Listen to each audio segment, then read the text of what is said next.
चला तर मग या 2 कच्च्या बटाट्यांपासून आपण उपवासाची एक मस्त अशी रेसिपी बनवूया। तर 2 बटाटे स्वच्छ धुवून त्याची सालं काढून मी पाण्यामध्ये भिजत ठेवलेले आहेत आणि ही जी छोटी किसणी आहे त्याने हे किसून घेतले आणि त्याचा किस पण मी पाण्यामध्येच भिजत ठेवलेला आहे। आलं किसण्याची किसणी असते ना, ती किसणी वापरायची।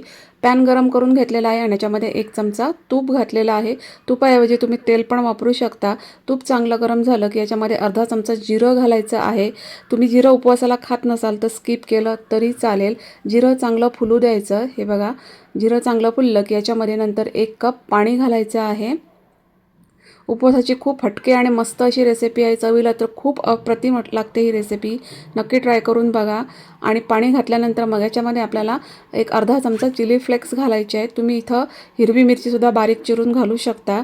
चिली फ्लेक्सचं प्रमाण तुम्ही तुमच्या आवडीनुसार कमी जास्त करू शकता। चवीप्रमाणे इथं मीठ घालायचं आहे।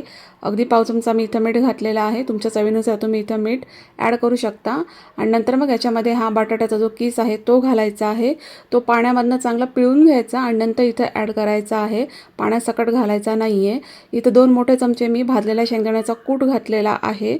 आणि आता हे सगळं छान असं एकत्र करून घ्यायचं आहे। तर हे सगळं करताना गॅसची फ्लेम स्लो ठेवायची आणि मस्त असं हे एकत्र करून घ्यायचं। आणि आता ह्याला मस्त अशी या सगळ्याला उकळी येऊ द्यायची।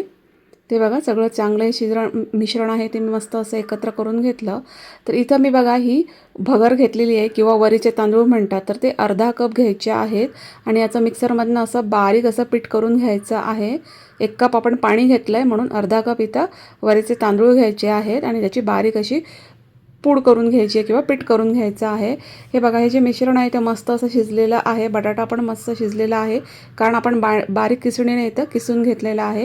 यातलं पाणी मात्र आटू द्यायचं नाही आहे जास्त, आपल्याला फक्त बटाटा शिजेपर्यंतच आपल्याला इथं हे शिजवून घ्यायचं आहे। आणि नंतर मग याच्यामध्ये हे वरीचं जे पीठ आहे ते ॲड करायचं आहे।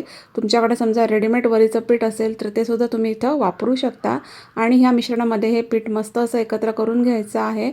याचा मस्त असा गोळा होईपर्यंत गॅसची फ्लेम मात्र मीडियम ठेवायची आणि छान असा याचा बघा मस्त असा गोळा होईपर्यंत हे छान असं एकत्र करून घ्यायचं आहे।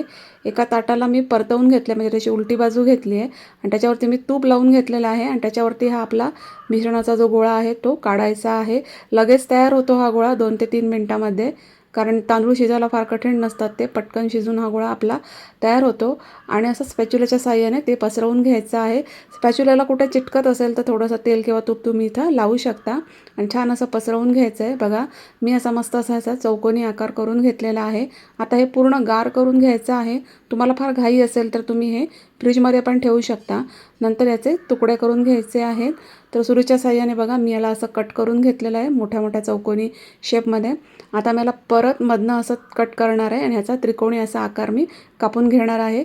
बघू शकता तुम्ही मस्त असे याचे तुकडे पडत आहेत, एकदम परफेक्ट, कुठेही चिटकत नाही आहेत किंवा खराब असं म्हणजे निघत नाहीत असं होत नाही आहे। मस्त असे असे बघा तुकडे निघत आहेत। तर अशा प्रकारे हे सगळे आहेत ते कट करून घ्यायचे आहेत। हे बघा, सगळे मी आता असं सेपरेट करून घेतलेले आहेत। आता पॅनमध्ये तेल गरम करून घ्यायचं आहे आणि आपल्याला याला मस्त असं तळून घ्यायचं आहे। तुम्ही याला शॅलो फ्राय करू शकता, डीप फ्राय करू शकता, तुम्हाला हवं तसं तुम्ही याला फ्राय करू शकता। मी याला शॅलो फ्राय केलेला आहे। तर दोन्ही बाजू अलटवून पलटवून मीडियम टू हाय गॅस फ्लेमवर आपल्याला हे छान असे भाजून घ्यायचे आहेत, कारण आपलं सगळंच जे मिश्रण आहे ते सगळं शिजलेलं आहे, त्यामुळे याला तळायला जास्त वेळ लागत नाही। तर मीडियम टू हाय गॅस फ्लेमवर असा मस्त असा बदामी रंग येईपर्यंत हे छान असे तळून घ्यायचे आहेत। खूप मस्त असा हा उपवासाचा पदार्थ आहे, खरंच खूप छान लागतो। या प्रमाणामध्ये 2 ते 3 माणसांना आरामात पुरतो, करायला पण एकदम सोपा आहे। हा 2 ते 3 दिवस आरामात टिकतो। तर नक्की करून बघा, हा पदार्थ खूप छान लागतो। तुमचा अगदी उपवास आहे ना, तो त्या उपवासाचं सगळं टेन्शन अगदी संपून जाईल, असा मस्त असा भन्नाट असा उपवासाचा पदार्थ आहे। तर नक्की करून बघा आणि कसा झाला ना ते कमेंट्समध्ये मात्र मला नक्की सांगा। जर हा व्हिडिओ आवडला असेल तर त्याला लाईक करा, शेअर करा, माझ्या चॅनलला सबस्क्राईब करा। भेटू नेक्स्ट व्हिडिओमध्ये। थँक्यू।